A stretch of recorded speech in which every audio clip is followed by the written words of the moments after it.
dosen gue. Oke, Dewi Persik itu waktu itu saya diundang ke rumahnya Dewi Persik. Dan di rumahnya saya diminta untuk membacakan kartu awalnya menggunakan lukisan pasir. Saya lakukan itu, ternyata ada cekcok sedikit. Terus kemudian sudah selesai, saya diminta untuk, Mas kalau Lebi apa nih yang beda? Gimana kalau dihipnotis saja? Yuk kita coba. Itu out of the blue, di luar rencana Lebi dihipnotis, dan ternyata di situ dia nangis-nangis dan curhat tentang kehidupannya dia, bagaimana Dewi Persik ini keras terhadap dia, bagaimana dia dituntut untuk menjadi apapun yang dia harus menjadi lebih baik, sampai cerita tentang hal-hal yang bersifat pribadi. Melihat itu Dewi Persik ikut nangis juga, dan dia penasaran, Mas kok lihat Lebi ini rasanya plong, 1-2 hari lagi sampean bisa nggak datang ke sini? Oke, saya coba datang. Dan waktu datang saya coba untuk hipnotis di luar dugaan, dan di luar dugaan dalam artian saya benar-benar nggak mengetahui, nggak direncanakan dia ngomong seperti itu. Berarti dia ada keinginan bercerai untuk Angga, bercerai dengan Angga gitu? Jelas ada keinginan. Seperti apa sih Mas waktu itu keinginan? Seperti apa sih keinginannya DP itu? Kenapa dia pengen bercerai gitu? Pasti ada penyebabnya gitu Mas. Ya seperti dilihat di konten DP dan konten saya itu, DP ini merasa bahwa dia capek karena harus dia yang kerja, dan dia pengen suaminya ini lebih proaktif untuk mencari nafkah. Jadi itu tekanan DP sebagai suami Mas. Betul. Dia ada nyaman dengan kondisi sekarang. Saya pikir ya nggak nyaman, makanya dia keluar satu permintaan seperti itu. Yang Mas lihat sendiri udah terpendam lama apa seperti apa?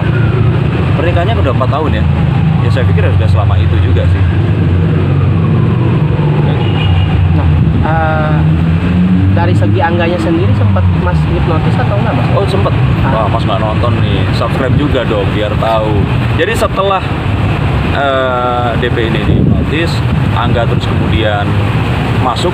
Begitu tahu ternyata Angga ada di situ, DP nggak terima, minta Angga dihipnotis.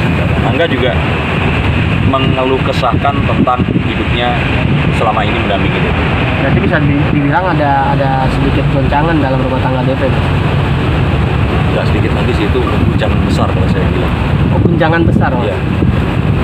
Tapi ketika dua-duanya merasakan ketidaknyamanan, merasa ada masing-masing rasa, mereka berdua akhirnya ada semacam perbincangan kelanjutan seperti apa harus diakhiri rumah tangganya. Setelah video itu, setelah kami membuat video, saya nggak pernah ketemu lagi, bahkan nggak pernah kontak-kontakan. Saya pun penasaran DP ini masih mau menerima saya atau enggak gitu. Karena sekali lagi saya ini yang membuat mereka berdua ini akhirnya saling melepaskan semuanya itu tadi. Sisi positifnya nggak ada yang akhirnya ditutupi. Ya sisi berbahayanya adalah saya sebagai pemicunya, whistleblower-nya.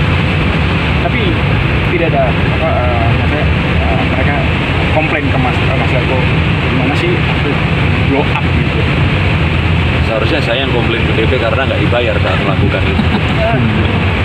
Berarti nggak ada sejauh ini, nggak ada kekecewaan dari pihak mereka? Nggak ada. Karena ya sebenarnya saya sempat kena tegur juga oleh teman-teman yang berprofesi sebagai seorang hipnoterapis. Karena apa yang saya lakukan itu seharusnya ada di dalam satu close room dan nggak boleh diungkap.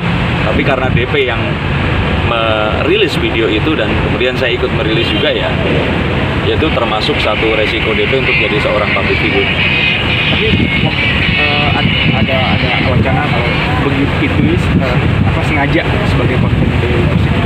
Oh betul, bahkan ada yang bilang kalau hipnotis saya settingan dan sebagainya. Kalaupun saya berpikir begini, saat saya datang dan kemudian melakukan itu, orang-orang di situ itu melihat sebagai saksinya juga kalau apa yang saya lakukan itu benar-benar nggak direncanakan. Dan ya waktu DP ngomong begitu aja, saya demi Allah nggak kepikiran sama sekali kok akhirnya ngomong seperti itu.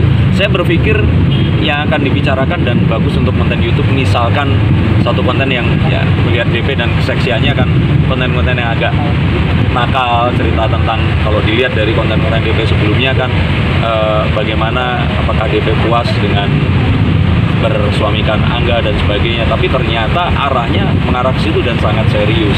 Jadi kalau saya boleh bilang di sini, memang saya nggak bisa membuktikan keasliannya, tapi ini kan terbukti sampai sekarang pun mereka ini agak merenggang gitu.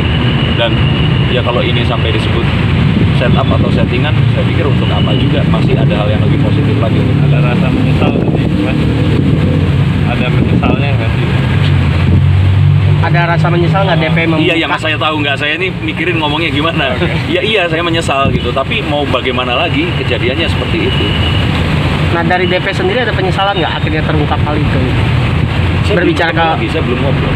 Jadi Ya saya pastinya nggak kan sesudah hipnoterapi itu pasti akan ada obrolan apa gitu kan? tahu. Saya mencoba untuk reach ke dia nggak mau, belum mau bicara sama saya.